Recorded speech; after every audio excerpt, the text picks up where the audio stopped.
sabi nila, fake news. Tinawag ni Special Assistant to the President for Investment and Economic Affairs, Secretary Frederick Go, na fake news ang ulat na 1.7 trillion umano ang nalugi sa stock market ng bansa. O, di ba? Sinabi niya lang na fake news. Ano po ang ibig sabihin niyan? Tuloy lang natin ng konti. Ayon kay Go, nasabing social media post ay ginawa para makakuha ng atensyon at i-sensationalize ang nasabing ulat. Kaya ako hindi naniniwalang fake news kasi SEC chairman yung nagbalita. Bakit hindi nyo tinatanggal yung SEC chairman? Fake news yung binabalita ng SEC chairman pero okay lang siya na nariyan? Paano kaya kung yung vlogger na nagsabi na headshot, inaresto nyo agad? Pero yung nagpe-fake news na SEC chairman, wala lang. Fake news ako. Na-fake news ako. Pwede pala yun. Pag ang vlogger kaya ng Duterte nag-fake news, tsak, kakasuhan nyo, di ba? Pero pag yung SEC chairman, okay lang na mag-fake news, walang kaso, hindi talaga ng batas sa Pilipinas, no? Fake news pala, pero hindi po ako papayag. Ibig sabihin, walang epekto sa stock market yung nangyayari. Ang dami na po ngayong search, hindi na lang po Google ngayon, Hindi na lang po Google ngayon, mas mabibilis na po to.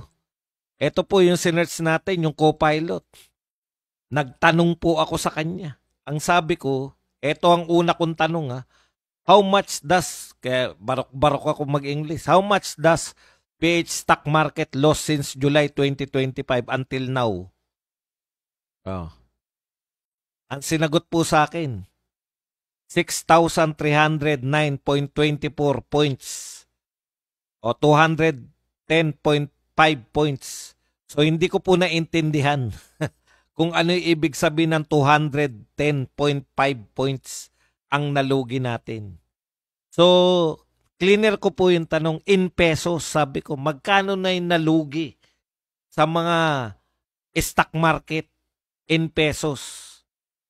Ang sagot naman niya, ang daming kumpanya sa stock market.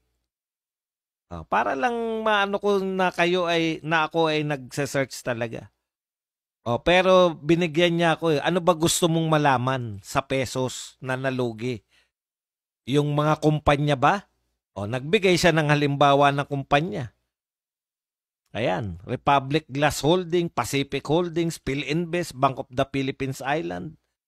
Pero in general pa rin, millions to billions of pesos. So sabi ko, yung top 100 company na lang. Magkano yung nalugi nila? Ayan po, binigay po sa akin yung lugi. No? Katulad po nito, Republic Glass Holdings, 1.16 billion. Pacific Holdings, 273 million. PhilInvest, 1.45 billion. Bank of Philippine Islands, 33.22 billion. Putyang tindi, market capitalization loss. Ang laki na sa BPI. JG Summit, 6 billion. Globe, 6.22 billion. Ayala Land, 8.74 billion. SM Prime, 11.37 billion. Billion po to. Ito lang po yung binigay niyang kumpanya. Yan po ang nawala mula lamang July. Bakit significant yung July? Kasi doon nag-announce si BBM. Doon po siya nag-announce ng massive corruption dyan sa flood control projects, yung mahiya naman kayo. Ano po yung fake news? Ibig po ba sabihin hindi po naapektuhan yung stock market natin? Naapektuhan po. Nalugi po. At kung gusto po, binigyan niya na naman ako ng suggestion. Ang gusto mo bang malaman per sector? Para magka-ideya ka in peso? Sabi sa akin, sige, gusto ko yan. Sabi ko naman dito sa kausap kong AI. Ito po ang nalugi. Estimated loss banking, 200 billion, property. Ano po to ha? Here's a breakdown of estimated market capitalization losses in Philippine pesos across major sector of Philippine Stock Exchange from July to October 2025. Oh, ito po yung sektor sa stock market. Banking, nalugi sila. Estimated loss, 200 billion. Property, estimated loss, 100 billion.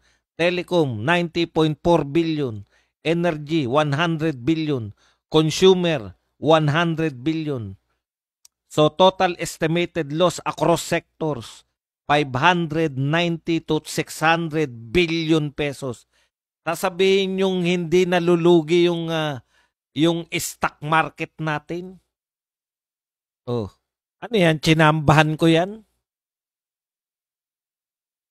Mahirap nyo pong sabihin na fake news yung pagkalugi ng stock market. Pwede nyo sabihin. Pwede nyo sabihin na yung 1.7 hindi ganyang kalaki. Pero malamang yan may pinagbatayan yan. Hindi nyo po pwedeng sabihin fake news lang basta yan.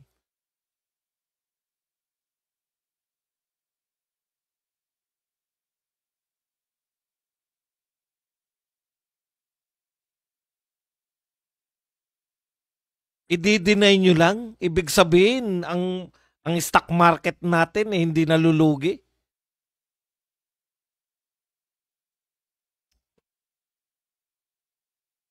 Dapat nagbigay kayo ng figure. Hindi po totoo na 1.7 billion na nalugi. Around 600 billion lang. Tamang ganun dapat. Ngayon, labanan po pati po, ang totoo po, ngayon, pati po mga katotohanan, pinaglalaban natin eh. Kasi ang hirap po, ibig nyo sabihin, yung lahat ng media outlet natin, wala nang kakayahang mag-research yung mga yan. Putya, daig ko pa lahat ng media pala. Sa kanila, pag sinabi nung advisor ni Marcos na fake news, yun na yun. Sasabihin nila lahat, dadalhin na nila na fake news. Wala na kayong interes sa katotohanan, kayong mga media, ang lalakin nyo eh. Pwedeng-pwede naman kayo mag-research, ang dami na pong search engine ngayon. Kung wala kayong tiwala sa isa, punta pa kayo sa iba. Grabe. Hindi lang po yung physical na mga pagnanakaw ang ano natin. Pati po, yung katotohanan, ipinaglalaban na rin natin. Grabe po kalaban tong ating ano. Kaya nakakasama po ng loob na lahat to lalabanan mo eh, no? Pag vlogger ka rito, hindi na lang po.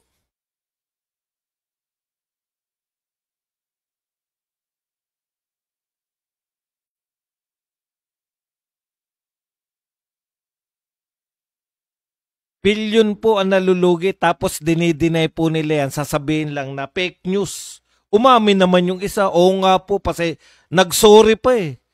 Nagsorry pa si Lim eh, no? Secretary Sec Chair Lim apologizes. Says 1.7 trillion stock market wipeout report fictitious. Talaga?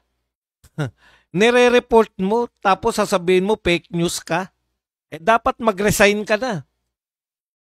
Pero, pero hindi po eh. Alam nyo po, posible yun eh. Ito po sinabi ko mula July lang eh. Kung mula January yung kinukot ni Lim, di ba? Kung mula January yun hanggang October, posible yun eh. 600 billion. July, August, September, October. 5 buwan. Kung mula January, posible yun. Trillion na talaga.